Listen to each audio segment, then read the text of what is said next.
Make peace with yourself. The war outside exists because the war inside exists.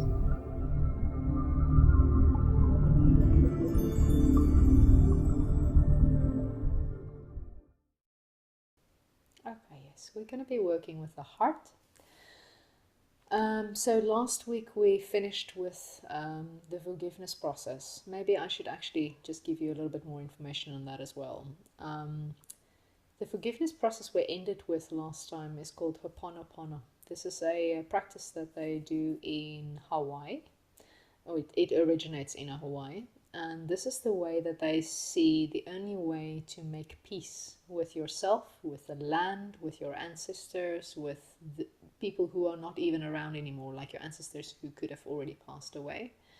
But this is whenever there was a mistake or somebody was wronged or there was a conflict that was unresolved, any of those things keeps us locked. It keeps us tied up. If you can think about it like say for instance, I had a problem with a friend and there's still unresolved issues.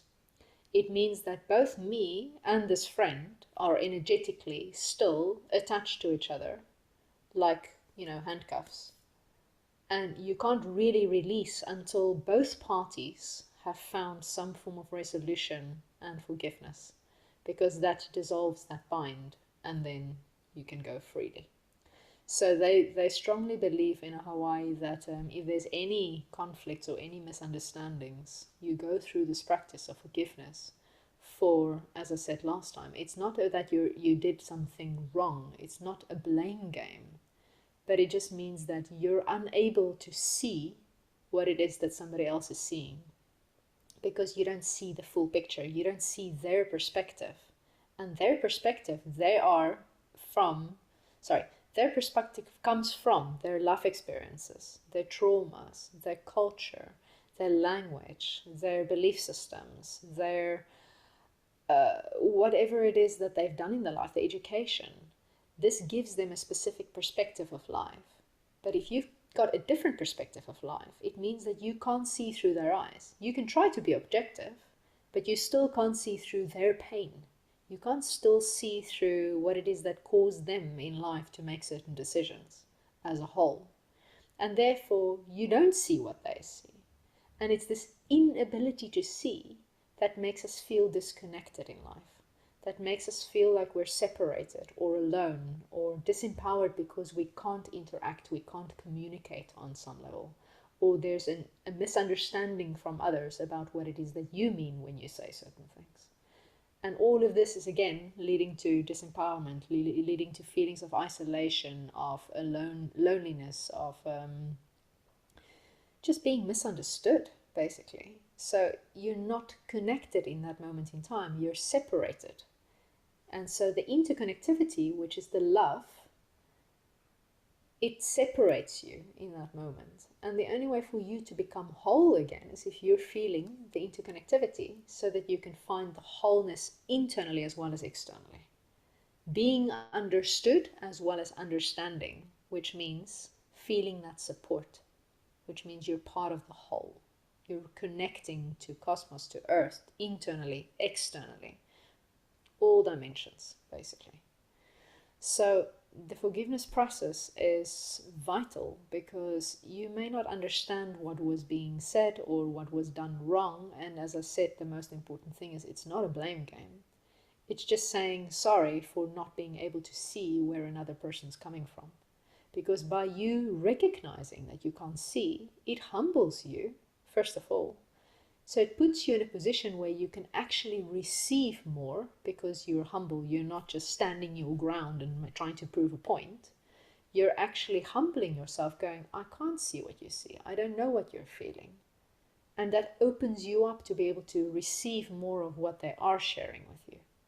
So in that moment, you're more open. Your heart is softer, instead of blocking your heart to protect something. Because when you're in protection, you can't receive. When you're protecting yourself or somebody else, you can't receive fully. You shut down. So it's only once we can recognize that we don't see everything and we don't understand everything, and it's okay. It's nobody's fault. It's just you can't see everything. It's impossible. But once you recognize that, there's a sense of humility, and that opens the heart instantly, and then there's more flow in the communication as well as in the understanding. And some things may not be understood for a long time because it's not meant to be. But in time, also with time, comes more understanding, because time will tell. They say time will tell. Because sometimes it takes 5 to 10 years for some other things to happen in order for you to go look back in retrospect going, now I understand why this and this and this had to happen. And then you also see the bigger picture. You may have been really angry about something in this moment, and 10 years later you see how it benefited you, and then you're not angry at all. You're going like, oh, thank you. And this is the beautiful thing about this practice, is it always ends with thank you, because once you have said you're sorry for not seeing, once you have gone through the process of forgiveness as well as being forgiven, all of that information becomes one whole piece of, I almost want to say, showing you the purpose, showing you the meaning behind what was happening. And in that moment, you can get an understanding and feel whole again. And therefore, you will automatically be grateful, no matter what happened. It doesn't matter how traumatizing it was, even with the most traumatizing things. If you've gone through the process of forgiveness, you end up with gratitude, because you see the whole and you become part of that whole again, even if it's not what you thought it should have been at that moment in time, or how reality should be according to you. All should be's and could be's and what ifs and all of those things, that's just illusion. It doesn't exist.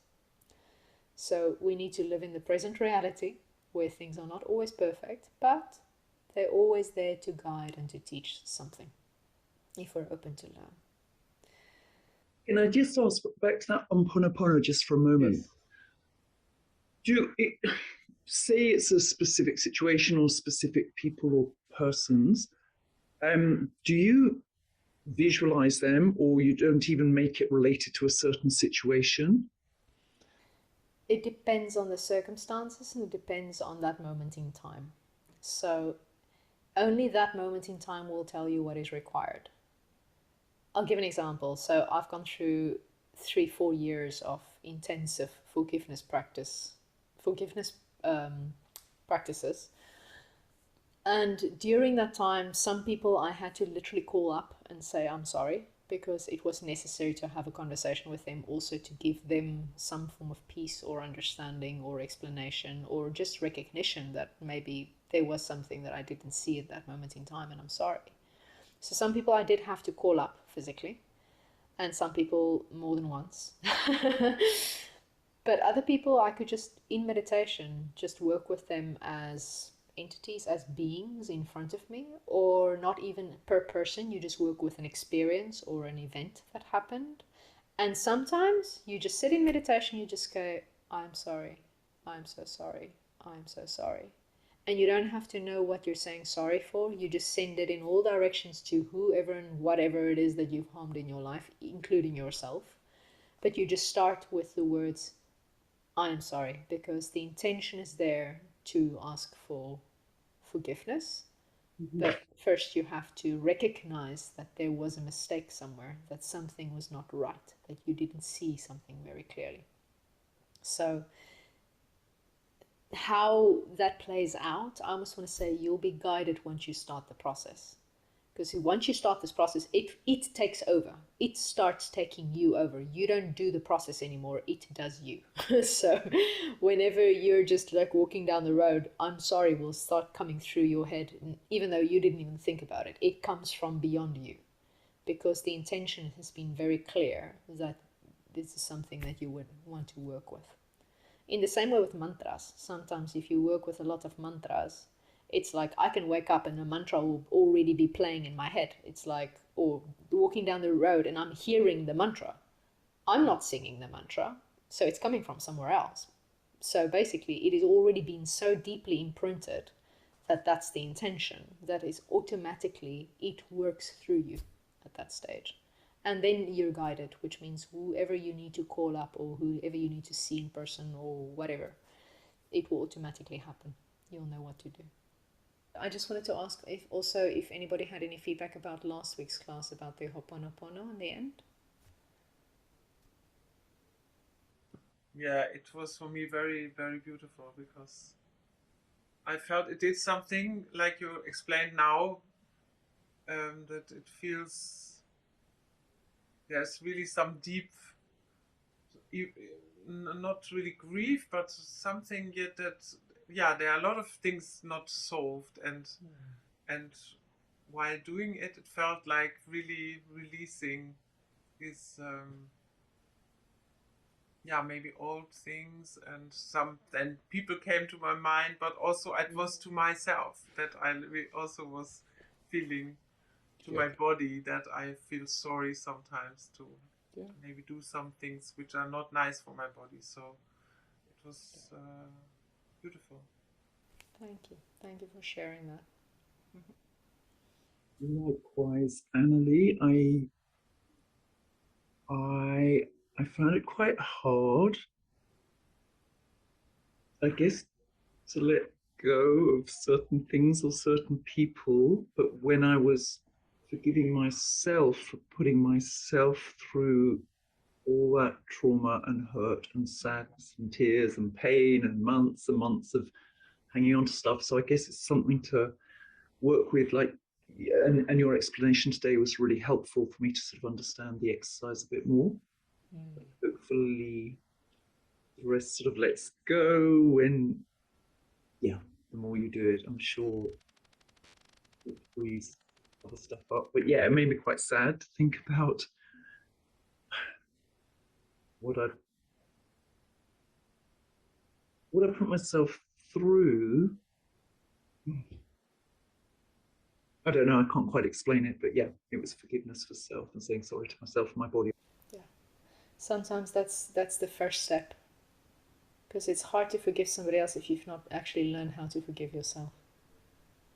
And at the same time, sometimes you kind of need an external reference, because it's easier to forgive somebody else than it is to forgive yourself. So depending on your situation, but for some, I would say it's a very good starting point, starting with yourself, because we do a lot of harm to ourselves on a day-to-day basis when we don't say what we want to say, or when we suppress ourselves, when we don't listen to our needs, we don't listen to our bodies, we do things that's harmful for ourselves or for other people, or even just holding on to things of other people that's also harming us in a sense.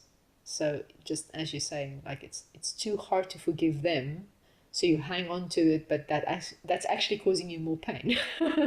So yes, it's kind of like you have to just start somewhere. So wherever your starting point is perfect for you. There's no right or wrong. Just start somewhere. Thank you for sharing that. Thank you for your honesty.